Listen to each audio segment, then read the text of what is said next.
Здраво, пријатели! Добродојдовте во денешнава епизода. Моето име е Јосиф Дамјанов. Денеска сакам да обратам пажња и да се осврнам малку повеќе на дебелината. И уназад неколку епизоди и недели зборувам на најразлични теми, но сватив дека подолго време немам позборувано на оваа тема, односно тема поврзана со некаква диета, тема која што директно таргетира луѓе кои што се засегнати со вишок на килажа и кои што можеби се борат со овој проблем, но за да се изборите со одреден проблем, прво треба можеби да разберете од кај тој проблем се појавува, зошто се појавува и првично да можеби го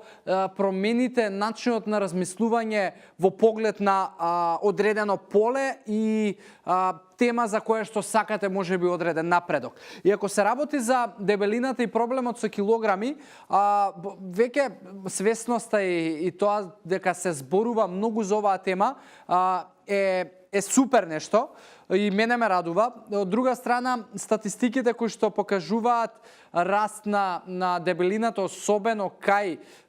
помалите генерации луѓе кои што се уште се малолетни или во предшколска возраст, е навистина поразително и засрамувачко и она што дава показател дека можеби и тек генерации кои што ќе доаѓаат ќе имаат проблем со дебелината, но во секој случај јас по природа сум оптимист, али имам и логика зашто сум оптимист за оваа тема дека работите ќе се менуваат и од причина што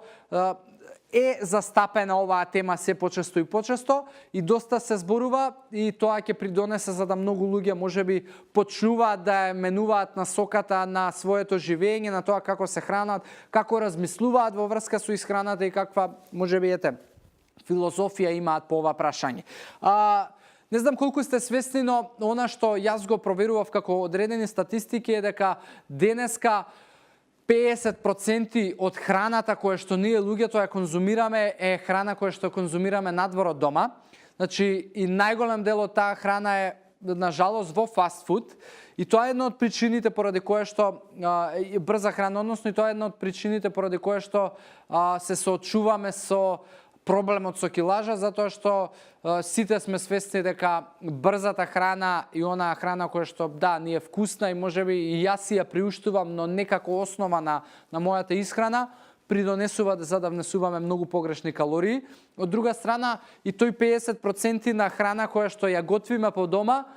прашање е колку е секогаш правилна и нутритивно задоволителна за да не придонесе покачување на килажата и проблем со мастите во телото. Од друга страна, исто така нешто што се случува е што се повеќе имаме седечки начин на живот и седечки начин на работа, за разлика од порано во просечно работно време пред 20-30 години, просечен човек трошел некаде околу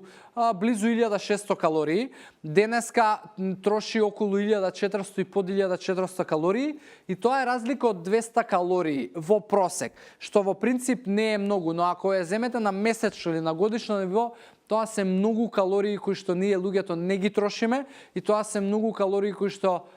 малку по малку надолу прават голем проблем со тежината и со килажата и затоа имам зборувано на неколку наврати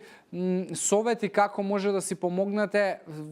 доколку вашата работа е седечка е да пред се да внимавате на исхраната, но од друга страна да се активирате физички при тоа што ќе бидете активни во одредена дисциплина, во одредена група или на индивидуално ниво, али би било добро 2 до 3 пати неделно да имате некаква активност, па макар и тоа да биде пешачење и да пробате да одите на работа пешки наместо со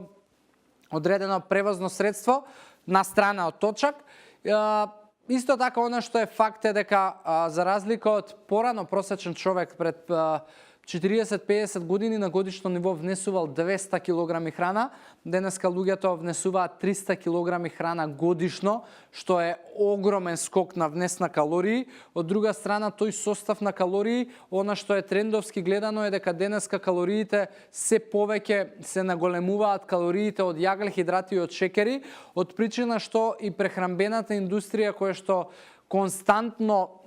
вади и изнесува нови продукти кои што се сладки или солени задоволства, едноставно ни придонесува да ние луѓето купуваме и многу повеќе калории од тоа што реално ни е потребно дома, затоа што се користат најразлични механизми на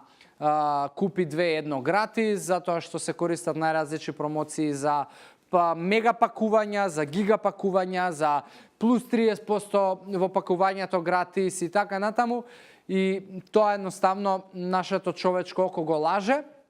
дека добива нешто повеќе, но во секој случај добива повеќе килажа и добива само натрупување и храна за стомакот, но нутритивно таа храна изобилува со многу хемија и со сиромаштија во поглед на нутритивната вредност. Знам дека овие работи не ви се можеби непознати, но во секој случај